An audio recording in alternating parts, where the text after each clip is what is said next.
So hello there everyone, welcome to another video. In this one, we are going to answer the question, what are some good books to read after a breakup?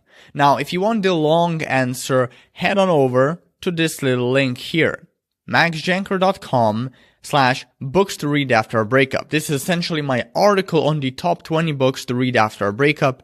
It's also going to be at some point updated to include even more books, but just to give you the highlights, the absolute highlights that I really urge everyone to read after their breakup. So let's go over them one by one.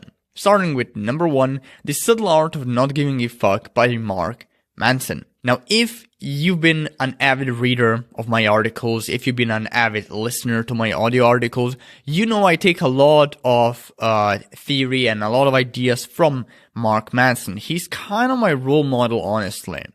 I wish I will at some point become such a good writer as he is. And his books also saved my ass from like a bunch of emotional issues, a bunch of identity and existential crises. And in general, I just think his work, it really suits people in any sort of pain, dealing with any sort of an emotional struggle, one of which, of course, is a breakup. So Subtle Art of Not Giving a Fuck by Mark Manson, highly recommend the thing. Boundaries, When to Say Yes, How to Say No, to Take Control of Your Life by Henry Cloud.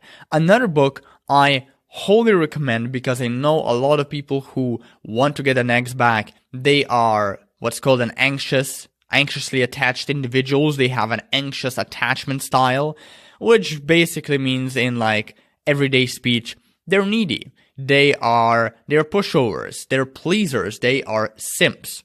So, this book is going to help you become less of a pleaser, less of a simp, someone who actually has a fucking spine and can stand up for what they value and believe in and actually assert their boundaries. Way better than people who can't, obviously.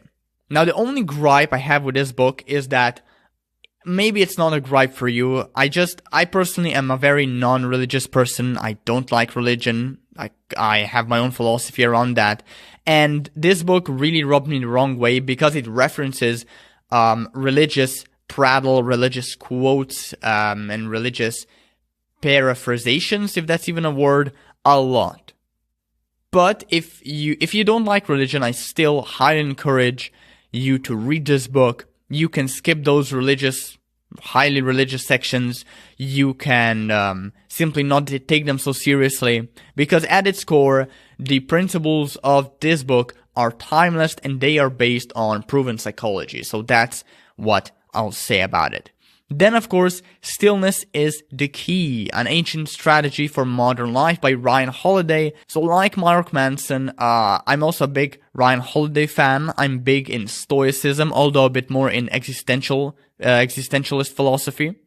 However, all in all, great book, one of Ryan Holiday's best works, if you ask me. It's really all about becoming more calm in the modern world. It's about becoming a bit better at managing your emotions, at managing your insecurities, and kind of planning out your life. It's a really inciting book. A good intro also to Stoic philosophy if any of you guys are interested in that. Very good philosophy, highly recommended.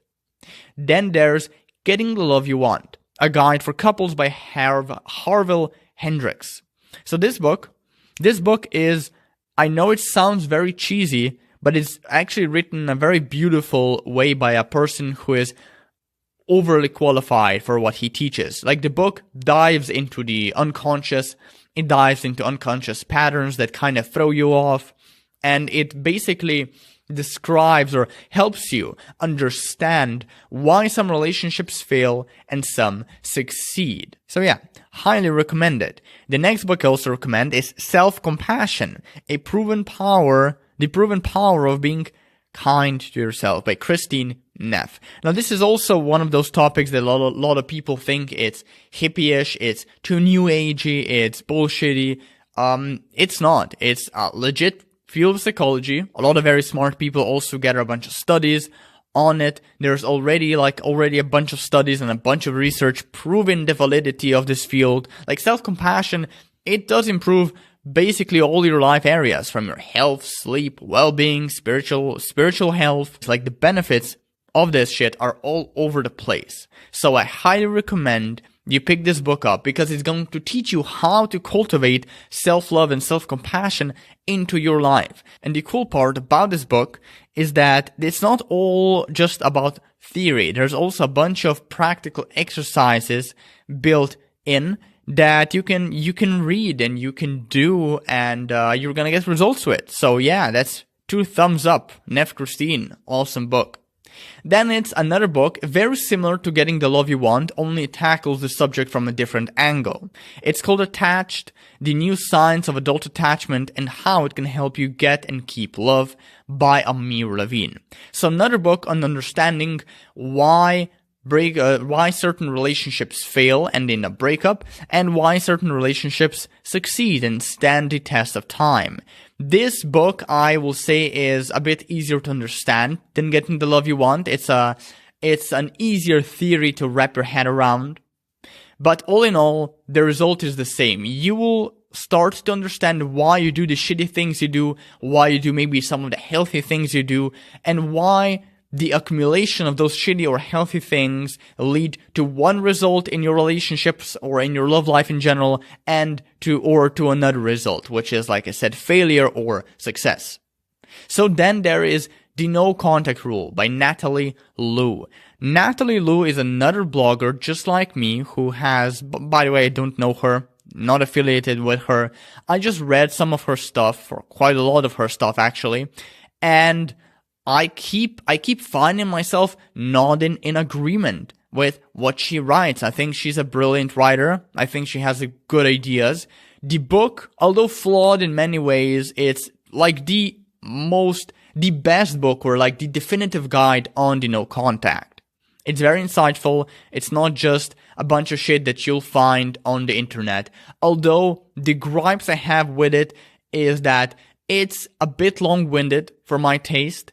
Like, I feel it could be at least half the length of its current length. And also, some of the concepts in it keep repeating at certain points of the book, which also kind of rubs me the wrong way. But all in all, still, like the definitive guide on no contact. Go pick it up if you're having issues with no contact.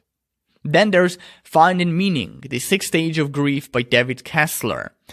This book is catered toward people who are going through grief stages in terms of not a breakup, but losing someone special, like having someone close to them die.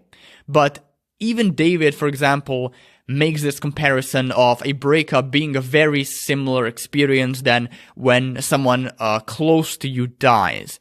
Therefore, the stages that the person goes through after such a phenomenon, after such an experience, they are very similar, perhaps even the same. So this book will really help you wrap your head around where exactly you are on your recovery journey, where you have to go, how long it will take you to fully accept the breakup, to feel like yourself again, and it will also help you with basically surmounting some of the very common obstacles that come with breakup recovery. And of course, you're gonna learn all about the 6th stage of grief, which is the finding meaning stage, or some call it uncoupling, some call it the letting go stage. Some people don't even consider it a stage at all, just kind of a state of mind.